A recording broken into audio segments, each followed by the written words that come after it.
क्या लगता है हमारा जो बिहार है वो मरियल स्टेट बोला जाता है, बिहार एक मजदूरों का राज्य बोला जाता है। ये कब सुधरेगा और कैसे सुधरेगा? क्या आप एक बात तो मैं स्पष्ट बता दूं कि बिहार बीमारू स्टेट में आता जरूर है, इसमें कोई संदेह नहीं है। बिल्कुल बिहार से 30 लाख सरकार कहती है कि मजदूर बाहर रहते हैं, 30 लाख सरकार कहती है। सरकार हमेशा घटाकर राजनीतिक इच्छा शक्ति की कमी है। कहीं न कहीं भेदभाव बिहार के साथ केंद्र सरकार भी करती है। देखिए केंद्र सरकार जहाँ पर सरकार अलग अलग होगी तो थोड़ा सा केंद्र सरकार का रवैया बदल जाता है। शुरू से कांग्रेस के समझ क्यों ना मैं नोटा दबाऊं? फिर काहे चुनते हैं उस तरह के आदमी को? मौसा खड़ा रहेगा तो मौसा को वोट दीजिएगा। वहाँ है ही नहीं वैसा कैंडिडेट। मौसा खड़ा रहेगा तो मौसा को वोट दीजिएगा, जाति वाला खड़ा रहेगा जाति को वोट दीजिएगा, धर्म वाला खड़ा रहेगा धर्म को वोट दीजिएगा। अरे विरोध करना तो विरोध कीजिए तरीका से। सब 3 व्यक्ति खड़े हैं, तीनों चोर है मेरे नजर में, मैं कहाँ जाऊंगा? तब नोटा दबाइए। सर छात्रों के अलावा थोड़ा अगर हम आपसे बिहार के बारे में बात करना चाहें, ये तो छात्रों के पेपर लीक हो गया या फिर जो स्कूलों की स्थिति होगी उस पर शिक्षकों को लेकर के आपने बता दी। बिहार की जो दुर्दशा हो रखी है थोड़ा सा हमारे टॉपिक से अलग है, लेकिन फिर भी आपका राय जानना चाहूँगा क्योंकि कहीं ना कहीं टीचर शिक्षक, क्योंकि एजुकेशन सिस्टम ही होता है जो देश या राज्य की नक्शा और दिशा बदलता है। तो क्या लगता है हमारा जो बिहार है वो मरियल स्टेट बोला जाता है, बिहार एक मजदूरों का राज्य बोला जाता है। यहाँ से अधिकतर लोग प्लान आज भी करते हैं। प्लान की समस्या बहुत बड़ी है बिहार में। इसका क्या मुख्य वजह? तो सबको पता है कि फैक्ट्रियाँ नहीं होना, इंडस्ट्रीज नहीं होना, ये सारे कारण हैं। लेकिन क्या कारण है हमारे यहाँ कि वो इंडस्ट्रीज पॉलिसीज नहीं आती है? बीजेपी की एनडीए अलायंस की सरकार 15 साल काम करती है, जेडीयू की आरजेडी की भी सरकार होती है। सरकार बहुत सारी कोशिश भी करती है, हम नहीं कह रहे हैं, सरकारें करती है, कोशिश तो दिख जाती है।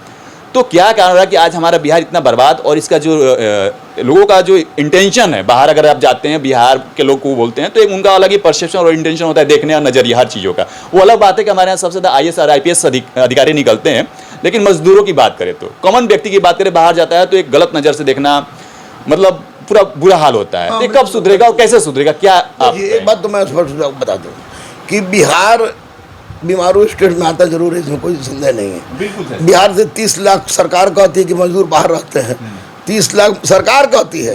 सरकार हमेशा घटा कहती है बाहर आते हैं। इंडस्ट्री नहीं, आपने सब कह दिया, सही बात है। बेरोजगारी की समस्या है बहुत बड़ी, ये भी बहुत बड़ी बात है। देखिए बिहार स्टेट में सोसाइटी जो है ना, जैसे फ्रेंच रेवोल्यूशन आप पढ़िएगा तो अब पूरा सोसाइटी 4th स्टेट में बटा हुआ था। बिल्कुल बटा हुआ था, पादरी, अभिजात, मिडिल क्लास और सर्वसाधारण पर। उसी की वजह से रिवोल्यूशन भी हुआ था। रिवोल्यूशन भी हुआ था। यहाँ बिहार की जो स्थिति, बिहार ये बहुत जो कमजोर राज्य, वहाँ स्थिति ये है कि यहाँ के में 2 कमी है। एक तो किसी के पास खूब पैसा है और किसी के पास कुछ नहीं है, ना खेत ना पैसा है, जीवन चलाना है, पलायन करना होगा। यहाँ टेम्पो चला के अगर बेटा बेटी को पढ़ा दिया, पढ़ाई का महत्व समझ गया तो अच्छी बात हो गई। दूसरी सबसे बड़ी बात आपको हम बताते हैं कि बिहार के लोगों को राजनीतिज्ञों के द्वारा, बिहार या उत्तर भारत के लोगों को राजनीतिज्ञों के द्वारा बैकवर्ड, फॉरवर्ड, SC ST, मियाँ टिया, मंदिर, मस्जिद, गुरुद्वारा, चर्च में इतना उलझा दिया है, भ्रमित करके इसी में रखा गया है कि मुद्दा क्या है? मुद्दा बेरोजगारी है, मुद्दा रोजगार सृजन की है, मुद्दा आत्मनिर्भरता की बात आप करते हैं कि स्वयं से आत्मनिर्भर हो, तो उसके लिए जो 10 लाख लोन मिलता है उसमें 10 को दलाल घुसे हो। बिल्कुल सही बात है, उसमें 10 दलाल आसानी से वो मिलेगा भी नहीं। मुझे अगर 10 लाख रुपए जाके मैं चाहूँ कि कोई प्लास्टिक का या कोई फैक्ट्री खोले तो 10 लाख में मेरे पास आते आते 6 लाख बचेगा। बिल्कुल 6 लाख में खोल भी नहीं सकते हैं, 4 लाख घूस दे दिए, सरकार का अलग से टेंशन एक बना रहेगा। ये परिस्थिति होती है। बिहार के लोगों को मानसिक रूप से जागना होगा, क्योंकि जागे हुए स्टेट तो हम हैं, हमने भारत बनाया है। बिल्कुल, भारत को हमने हमेशा रास्ता दिखाया है, हर चुनाव में और आज़ादी से लेकर आज़ादी से पहले तक। प्राचीन भारत से भाई, बिल्कुल लोकतंत्र भी यहाँ से शुरुआत होता है। वज्जी गणराज हो, चक्रवर्ती सम्राट हो, सनातन की बात हो, सबकी बात हो बिहार से। सर मैं भी 1 सेकंड रुकना, डिस्टर्ब करना चाहूँगा सर।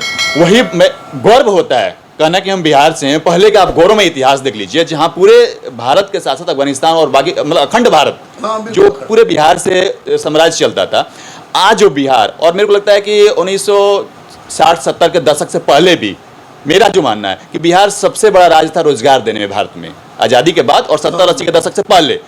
आज जो क्या कारण रहा कि हम सबसे नीचे हैं, 51% हमारे यहाँ गरीबी है और बीमारू राज्य बन करके रह गए हैं। देखिए, शिक्षा के प्रति लगाव आज भी लोगों में कम है। मुस्लिम, मैं खुद मुसलमान हूँ, तो बता दो मुस्लिम समाज में तो 90% अशिक्षित है लोग, इसीलिए गलत काम करता है लोग, इस्लाम से परे काम करता है, इस्लाम गाली सुनवाता है। अन्य लोग भी शिक्षा से उतना ज़्यादा लगे हुए नहीं थे, लेकिन इन दिनों हम देख रहे हैं, आपको स्पष्ट बता, जो कि मैं एक गुरु हूँ, इन दिनों मैं देख रहा हूँ कि चाहे ठेला वाला का ही लड़का क्यों ना है, ठेला वाला की लड़की क्यों ना है, वो लोग पढ़ रहा है, इसके बावजूद 5 करोड़ ग्रेजुएट हो जाए बिहार में, तो 5 करोड़ ग्रेजुएट और एमए हो जाएगा, और उसको कहिएगा कि जाके तुम खेत जोत, तो जोतेगा। 4 साल पटना में रह गया कि जा रहा बबुआ तैयारी करे पटना में, और 4 साल बाद जब कुछ नहीं होगा वो जाएगा काम में, तो वो रहेगा नहीं टिक पाएगा वो ना। नहीं टिक पाएगा। तो यही कारण है, और मानसिकता हम लोग की अभी अच्छी नहीं है। हम लोग को भारत से सीखना चाहिए, प्राचीन भारत से, प्राचीन बिहार से सीखना चाहिए, वो नहीं है। और राजनीतिक इच्छा शक्ति की कमी है। हमारी इच्छा शक्ति कमी बिहार की तो है, लेकिन राजनीतिक इच्छा शक्ति कमी है, क्योंकि कभी कभी और संभावना में भविष्य तलाशने की बात मैं नहीं कर रहा हूँ, और संभावना में भी भविष्य की तलाश की जा सकती है। उस तरह की दिमाग, विचारधारा पैदा करना होगा सरकार को, सोशल संगठन को, गुरुओं को, सबको। आजकल तो गुरु को देख रहे हैं यूट्यूब चैनल पर, इसके बड़े बड़े फॉलोवर हैं, यूट्यूब पर देख रहे हैं कि हाई मुख्यमंत्री रहेगा तो अच्छा रहेगा, हाई रहेगा तो अच्छा रहेगा, हाउ रहेगा तो अच्छा रहेगा, बीजेपी रहेगा तो अच्छा रहेगा, राजद रहेगा तो अच्छा रहेगा। गुरु का काम ही है का बताना, संस्कार पढ़ा नहीं रहा है, जातिवाद सिखा रहा है, तो वैसी परिस्थिति में गलत है। शिक्षा में एक नैतिक सुधार की जरूरत है, जो दुकान से नहीं मिलेगी। और माँ बाप, गुरु, परिवार ही इसको सुधार सकता है। और जब तक हम लोग नहीं चाहे, मैं कर रहा हूँ, आई एम डूइंग, मैं अपने इष्ट देव को सामने रख के कर सकता हूँ, बजरंग बली हमारे इष्ट देव, मैं कर रहा हूँ, I am doing and I will do. मैं करूँगा, जब तक जिंदा रहूँगा करूँगा। और लड़कों के साथ नाइंसाफी हुई तो अब बिल्कुल रामान सर बर्दाश्त करने मेरे वाले पास हैं। पूरा दिल्ली का छापा पड़ गया था बिल्कुल बिल्कुल बिल्कुल बच्चों के लिए। मैं डरने वाला नहीं हूँ। मेरी पत्नी अमिता कुमारी, मेरी बेटी दमया दीदी, मेरा बेटा विज्ञान अर्जित, ये तीनों हिंदू रह गए। मैं सो कोल्ड हो गया। शेर का जिगरा कर सकता है, जात और संप्रदाय में बंध के नहीं। तो मैं निकल पड़ा हूँ।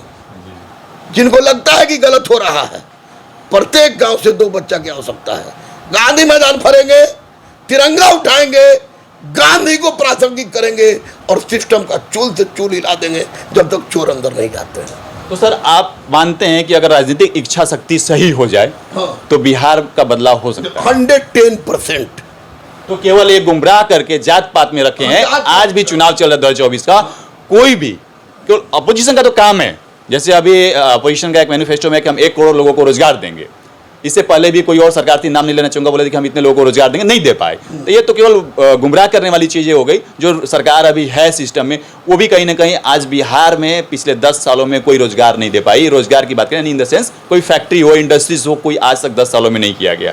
तो कहीं ना कहीं भेदभाव बिहार के साथ केंद्र सरकार भी करती है। देखिए, केंद्र सरकार भेदभाव करती कि नहीं करती, देखिए मैं शिक्षक हूँ, गुरु हूँ, और इतना तो मैं जान रहा हूँ कि जहाँ पर सरकार अलग अलग होगी तो थोड़ा सा केंद्र सरकार का रवैया बदल जाता है। शुरू से हम कांग्रेस के समय देख रहे हैं ये हो रहा है। लेकिन यहाँ पर बिहार में विकास हुआ है, इसमें कोई संदेह नहीं।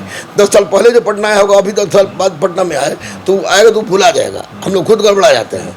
ये विकास हुआ है, लेकिन इस विकास में केंद्र सरकार को भी और राज्य सरकार को भी ये भूलना होगा कि वहाँ दूसरी सरकार है, हमारी दूसरी सरकार है, और उसके पहले याद रखना होगा कि वो भी भारत है, ये भी भारत है। और जब तक ये नहीं सोचेगा तब तक विकास नहीं होगा। और जात पात का मुद्दा बहुत दिन तक नहीं चलेगा। देख नहीं रहे हैं जिस वोट के अधिकार के लिए कितने लोग शहीद हो गए। मरने जीने के बाद हम लोग को आज़ादी के बाद वोट मिला, और तब वोटिंग का परसेंटेज गिरा है।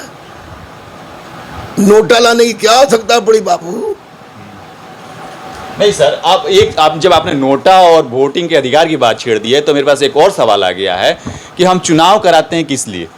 विकास करने के लिए। नेता जाए, सांसद में मेरी आवाज़ों को उठाएं अगर नहीं सुना जा रहा है तो, और उस वहाँ पे विकास किया जाए उस क्षेत्र का। विधानसभा का तो विधायक काम करे, लोकसभा के तो सांसद काम करे। सर आज ऐसा कोई नहीं है विधायक या सांसद, गिने चुने छोड़ दे तो, कि अपने क्षेत्र में उसने काम किया हो।